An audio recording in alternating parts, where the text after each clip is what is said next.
Chico, agora vamos a uma pergunta de um pastor evangélico que você deve conhecer porque ele é conhecido em todo o Brasil, comanda um rebanho de fiéis à sua religião de 1.500.000 pessoas aproximadamente. Trata-se do pastor Manuel de Melo. Ele próprio irá fazer a pergunta a você, que foi gravada pelo nosso VT. Boa tarde, Xavier. Meus cumprimentos. E convidado por esse programa e pela sua direção para lhe formular uma pergunta, quero fazê-lo com muito agrado, com muita satisfação, por conhecer você através da literatura, da sua fama, e que ninguém de consciência tranquila pode negar as suas qualidades mediúnicas. Você, como uma das maiores autoridades espírita ou espiritualista deste país, para não dizer deste continente, por gentileza me responda a esta pergunta, que está sendo formulada em meu nome pessoal e em nome de toda a minha organização, isto é, de 1,5 milhão de fiéis que representam nesse país e de cerca de 4.000 pregadores que tenho a honra de liderar.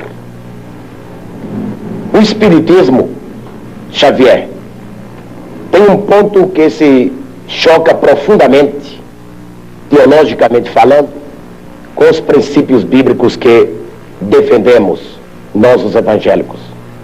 É exatamente aquele ponto da reencarnação. Isto é, cada pessoa que nasce é sempre reencarnação de uma pessoa que faleceu, de uma pessoa que morreu. Assim é apregoado, ensinado pelos espíritas no mundo inteiro. Para esclarecimento dos telespectadores desta rede enorme de televisão, deste horário, em nosso pinga-fogo, esclareça o seguinte: Deus criou Adão e Eva. Todos nós concordamos, creio que você também, a maneira como foi criado e o mundo cristão inteiro. Muito bem, mas logo após a criação de Adão e Eva, as duas primeiras criaturas humanas, surgiram as duas outras criaturas humanas, são os dois filhos de Adão e Eva, Abel e Caim. Você poderia, dentro da sistemática espiritualista, dentro da doutrina da reencarnação, você poderia dar, meu caro Xavier, uma explicação aceitável de onde vieram, qual a procedência de Caim e Abel, os dois primeiros filhos de Adão, isto é, pela ordem, a terceira e a quarta pessoa humana existente aqui na Terra? Responda-me. E eu gostaria que os milhões de telespectadores que assistem agora a você com tanta atenção, devido à fama do seu nome e às qualidades insofismáveis que você as tem, responda a procedência e como essas duas criaturas humanas vieram à Terra, Abel e Caim. É somente isto e muito obrigado. Ô Chico, a pergunta é um pouco longa, mas você entendeu bem, né? Então...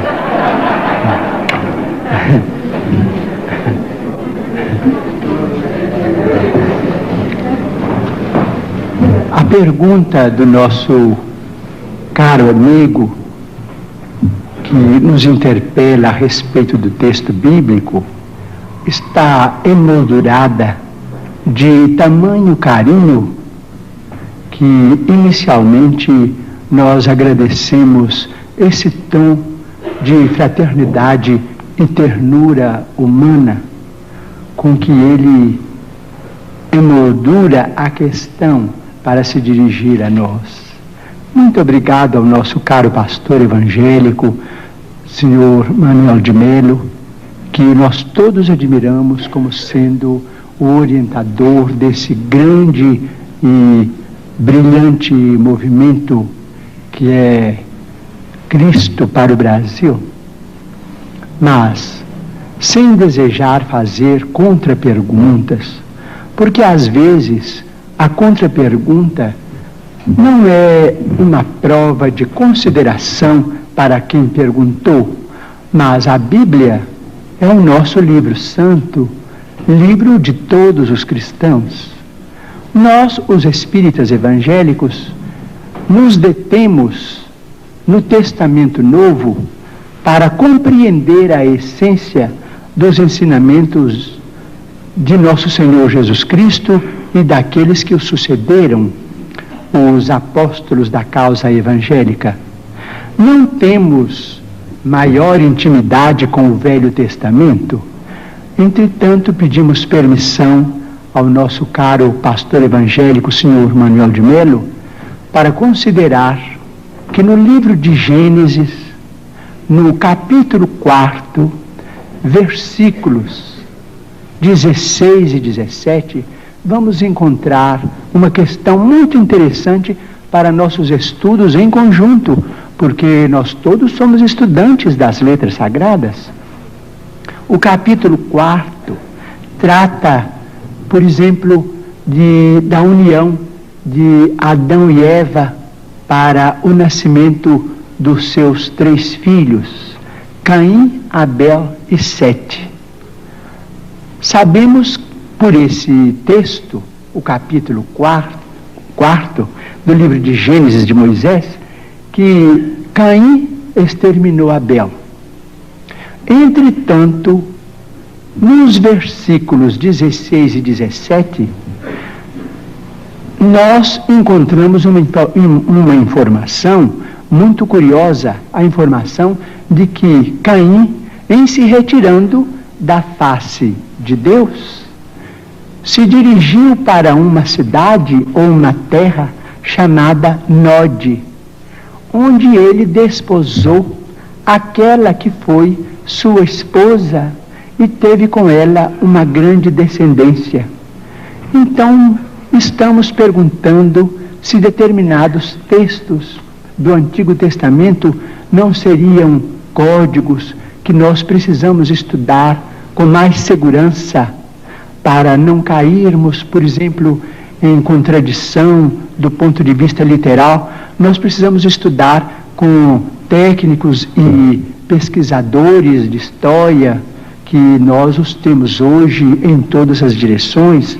Digo isso com o máximo respeito, porque se Caim matou Abel antes do nascimento de Sete, mas casou-se numa cidade chamada Nod, onde encontrou a sua mulher, aquela que foi sua esposa, e com ela teve uma grande descendência, o assunto exige estudos especiais de nós todos, porque segundo a criação no jardim edênico, a família inicial teria sido constituída pelas 4 pessoas às quais se refere o nosso caro pastor evangélico, senhor Manuel de Melo: Adão, Eva e os 2 filhos primeiros do casal.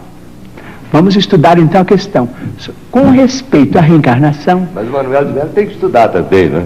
Todos nós. Então vamos chegar a uma conclusão.